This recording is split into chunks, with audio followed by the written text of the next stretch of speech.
အားလုံးပဲမင်္ဂလာပါဇွန်လ3ရက်နေ့ကတော့မြောက်ရီတောင်ဘက်ထိုင်းမြန်မာနယ်စပ်ကတေဘိုးကူယူဟာစစ်စခန်းကြီးဟာတော်လိုင်းရဲ့ဖွဲ့တွေလက်တို့ပါသွားခဲ့ပါပြီဒါဟာထိုင်းမြန်မာနယ်စပ်တစ်လျှောက်တချိန်ကနာမည်ကျော်တဲ့စစ်စခန်းကြီးတွေတစ်ခုပြီးတစ်ခုလဲပြုံနေတဲ့ပြရုပ်တွေတဲကတစ်ခုပါယခုလိုနယ်စပ်စခန်းတွေမြန်မြန်ဆန်ဆန်လဲပြိုလာတာဟာပုံမှန်ကိုဟုတ်ပါမလားသွေးရိုးသားရိုးကိုဟုတ်ပါမလားလို့မေးစရာရှိပါတယ်ဒီအတွေးဟာစစ်ကောင်စီလော်ဘီတွေနဲ့စစ်တပ်လိုလားသူတွေရဲ့စစ်ကောင်စီစစ်စခန်းတွေမြန်မြန်ဆန်ဆန်ကြာတိုင်းပြောတဲ့တွေးတဲ့အရာပါစစ်ကောင်စီရဲ့နိုင်ငံနယ်စပ်နဲ့နေစုံနေပြကစစ်စခန်းတွေတစ်ခုပြီးတစ်ခုလဲပြိုလာတာဟာလက်ရှိအချိန်လက်ရှိကာလမှာပုံမှန်ပါပဲလို့ပြောရမှာပါဒါပူပေါင်းကြံစီမှုဘာပယောဂမှမပါပါဘူးဘာလို့လဲဆိုတော့စစ်စခန်းတွေမြန်မြန်ဆန်ဆန်လဲပြိုနိုင်တဲ့စစ်ကောင်စီတပ်သားတွေရဲ့စိတ်ပိုင်းဆိုင်ရာရိုင်နှက်မှုနဲ့ကျုပ်ပိုင်းဆိုင်ရာအထောက်ပံ့ကောင်းကောင်းမရနိုင်တော့တာဟာဒီစခန်းတွေမြန်မြန်ဆန်ဆန်လဲပြိုဖို့ဦးတည်လာတာပါယခုဆိုရင်ထိုင်းမြန်မာနယ်စပ်တစ်လျှောက်ကစစ်စခန်းကြီးငယ်၄ခုလောက်သာကျန်ပါတော့တယ်ဒီစစ်စခန်းတွေဟာလည်းလက်ရှိရှင်နေတိုင်းဆိုရင်အနည်းနဲ့မြန်ကြမှာပါစစ်ကောင်စီကဒီစခန်းတွေမကြောက်အောင်လုပ်ဖို့အတွက်နည်းလမ်းမရှိတော့တာပါ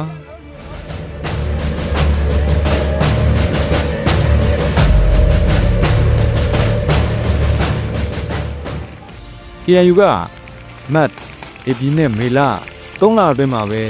ထိုင်းမြန်မာနယ်စပ်တချိန်ကသူတို့ရဲ့သမိုင်းဝင်မာနယ်ပလိုဌာနချုပ်အပါဝင်တမရှောင်းနဲ့တမခွန်အတွင်းကစစ်ကောင်စီရဲ့ပူတူးလူခလေရ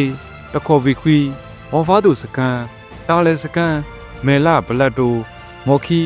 ဘေးနောင်စကန်ကုန်းကနေလေးစကန်နဲ့ရွှေမြန်တစကန်တို့ကိုဇက်တိုက်သိမ်းပိုက်နိုင်ခဲ့ပြီးဂျမန်နေ့ဇွန်လ3ရက်နေ့မှာတော့တေဘိုးစကန်ကိုရရှိခဲ့တာဖြစ်ပါတယ်KNU ရဲ့တပ်မလေးနယ်မြေအတွင်းမှာလည်းခိတဗျူဟာနဲ့ထီကီဗျူဟာစစ်စခန်းတွေဟာလည်းမြင်မြန်ဆန်ဆန်ပဲကြာဆုံးကုန်ပြီးထီကီနယ်စပ်ကိတ်ကို KNU ကအပြည့်အဝထိန်းချုပ်လိုက်ပါတယ်2022ကတည်းကလက်လွတ်လိုက်ရတဲ့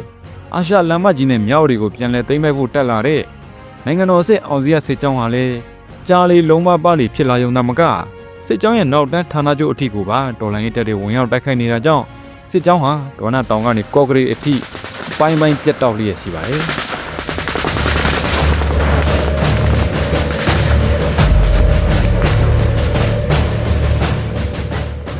စကားကစနစ်ဌာနချုပ်တရှိရကော့ကရိတ်ဟာလည်းတော်လိုင်းဘွဲ့ရဲ့ဝိုင်းဘက်ပိတ်ဆို့ခံရလို့လှုပ်ရှားစစ်ကြောင်းနဲ့စစ်ကူစစ်ကြောင်းတွေဟာလည်းအောင်စရကိုထွက်ကယ်ဖို့မတက်တာပြန်ပါဘူးလက်ရှိအတိုက်ခံနေရတဲ့ထိုင်းမြန်မာနယ်စပ်ကတပ်စခန်းတွေဆိုပို့လို့တောင်မြေပြင်စစ်ကူလာဖို့အတွက်ညှော်လင့်ချက်မရှိသလောက်ဖြစ်နေပါပြီဒီအချက်ကြောင့်ပဲနယ်စပ်တစ်လျှောက်ကစစ်စခန်းတွေဟာအလွယ်တကူလက်နက်ရှအညံ့ခံယုံတာမကတစ်ဖက်နိုင်ငံတွေအထိထွက်ပြေးကြတာဟာမြေမကောင်းအောင်ဖြစ်နေရှာပါတယ်ထိုင်းမြန်မာနယ်စပ်ရဲ့အကြီးဆုံးကုန်သွယ်မှုရှိရာမြောက်ဝတီကိုဆက်သွယ်လမ်းကြောင်းပြန်ဖွင့်မယ်ဆိုပြီးဝင်ကြွားစာတက်လာတဲ့အောင်စရစစ်ကြောင်းဟာနှစ်နှစ်နီးပါးကြာလာသည့်တိုင်အောင်မြောက်ဝတီကိုမရောက်လာရုံတမကစစ်ကြောင်းမှာပြက်လို့မတက်ဖြစ်သွားသည့်အပြင်နယ်စပ်စခန်းကြီးတွေကိုလွယ်လွယ်ကူကူနဲ့လက်လွတ်နေရတာကြောင့်မြန်မာစစ်ကောင်စီကိုတောင်ရင်မြစ်တစ်ဖက်ကမ်းကမျှော်ကြည့်နေတဲ့ထိုင်းစစ်တပ်ဟာထင်သေးအမြင်သေးဖြစ်နေမှာကတော့သိကြပါပဲဒါအပြင်စစ်စခန်းတွေအတိုက်ခံရတိုင်းလွယ်လွယ်ကူကူစခန်းစွန့်ခွာပြီးထိုင်းဘက်ထွက်ပြေးသွားတဲ့စစ်ကောင်စီတပ်သားတွေကြောင့်စစ်ကောင်စီရဲ့မြန်မာစစ်တပ်ဟာနိုင်ငံအစစ်စစ်တပ်အနေနဲ့တိတ်ခါအကြီးကျယ်ကျဆင်းနေပါတယ်တချိန်တုန်းကအမိန်ပေးလိုက်ရင်တစ်ပတ်အတွင်းဘန်ကောက်မြို့လယ်မှာစစ်ရေးလျှော့ပြမယ်လို့လေလုံးထွားခဲ့တဲ့စစ်ကောင်စီဟာဒေါ်လာရင်းတပ်ဖွဲ့ရဲ့တိုက်ခိုက်မှုကြောင့်အသက်မသေးဖို့အရေးထိုင်းစစ်တပ်စီမှာခိုးလွန်တနာခံရတဲ့အချိန်တွေကိုရောက်နေပါပြီ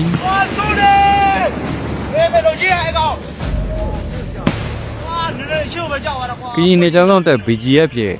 ့အပြေအဝကူညီမရမှုကြောင့်စစ်ကောင်စီရဲ့ရှေ့တန်းအထိုင်စခန်းတွေကိုရိတ်ခါထောက်ပံ့ပေးမှုတွေပြတ်တောက်သွားပြီးတော်လိုင်းရဲဖွဲ့တွေရဲ့လာနဲ့ရှီအောင်ဝိုင်းဝန်းပိတ်ဆို့တိုက်ခိုက်မှုကိုခံနေရတာပါအဓိကအချက်ကတော့ထိုင်းနေစက်နဲ့အလွန်နီးကပ်နေတာကြောင့်စစ်ကောင်စီစခန်းတွေဟာသူတို့ရဲ့အဓိကအားကိုးရာလေကြောင်းပစ်ကူကိုအကန့်အသတ်နဲ့သာရရှိတော့တာပါ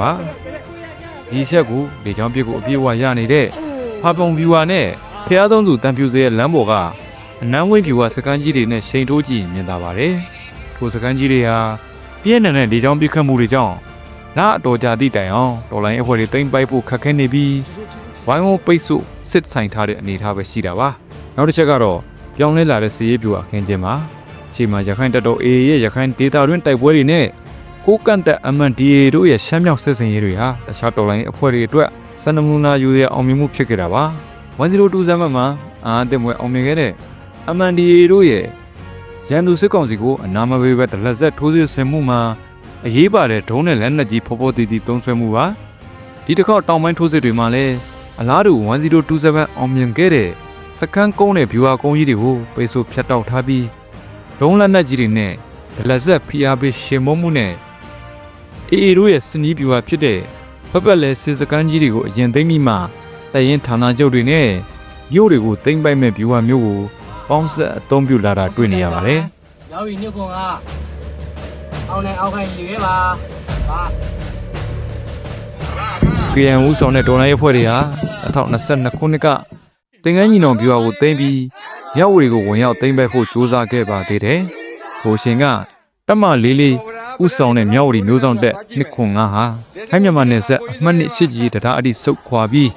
ထိုင်းဘက်ခြမ်းကိုကြော်ပေးကဒေါ်လာရေးအဖွဲ့တွေဘက်ကိုစစ်မျက်နှာတစ်ခုသာဖွင့်ပြီးတော့ဝိုင်းဝန်းပိတ်ဆို့မှုမခံရအောင်ဒေါ်လာရေးအဖွဲ့တွေကိုခုခံခဲ့ပါတယ်။ကျန်နိုင်ငံကြမှာတော့ဒေါ်လာရေးအဖွဲ့တွေရုတ်တရက်မြောက်ဝတီမျိုးတွေကပြန်ဆုတ်သွားကြပါတယ်။ဒေါ်လာရေးအဖွဲ့တွေပြန်ဆုတ်သွားပြီးနောက်မှာတော့မျိုးဆောင်တက်ဟာကရင်နယ်ခြားဆောင်တက် BGF ရဲ့အကူအညီနဲ့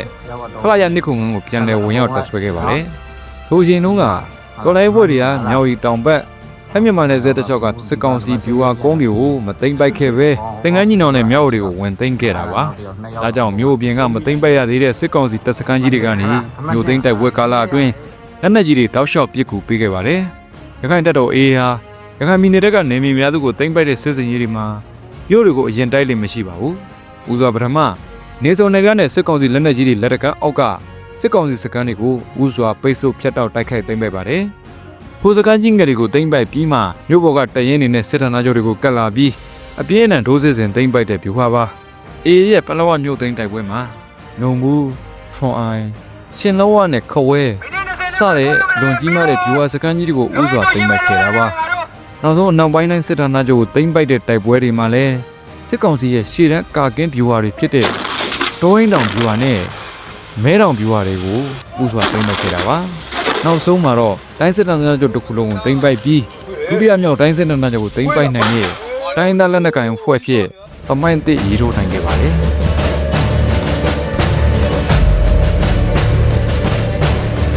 နောက်ပိုင်းမှာတခြားတိုင်းသားအဖွဲ့တွေနီးတူကြီးမားတဲ့ဗျူဟာစခန်းကြီးတွေကိုသိမ်းပိုက်နိုင်ခဲ့ပေမဲ့ဒီတို့မျိုးပုံမျိုးတွေနဲ့တရင်ဌာနချုပ်တွေကိုသိမ်းယူမလဲဆိုတာကလည်းစောင့်ကြည့်ရအောင်ပါပါ။ရခိုင်နဲ့ရှမ်းမြောက်တို့နဲ့မတူတဲ့အခြေအနေတွေ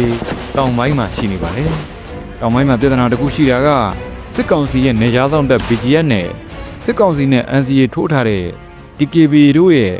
စစ်ပွဲတွေမှာပါဝင်ပတ်သက်မှုပါ။ချုပ်ထွေးလာတဲ့အခြေအနေတွေမှာသူတို့ဟာတရှင်ကမိခင်အဖွဲ့အစည်းကြီးဖြစ်တဲ့ KNU ဦးဆောင်တဲ့ဒေါ်လာရင်းအဖွဲ့တွေဘက်ကိုရွေးချယ်မှာလားစစ်ကောင်စီနဲ့ပဲဆက်လက်တွဲမှာလားဆိုတာစိတ်ဝင်စားစရာကောင်းလာပါတယ်။ဟိုအဖွဲ့တွေကသာစစ်ကောင်စီကိုစီရေးအပါဝင်ထောက်ပံ့ကူညီပေးတာတွေမရှိတော့ဘူးဆိုရင်တော့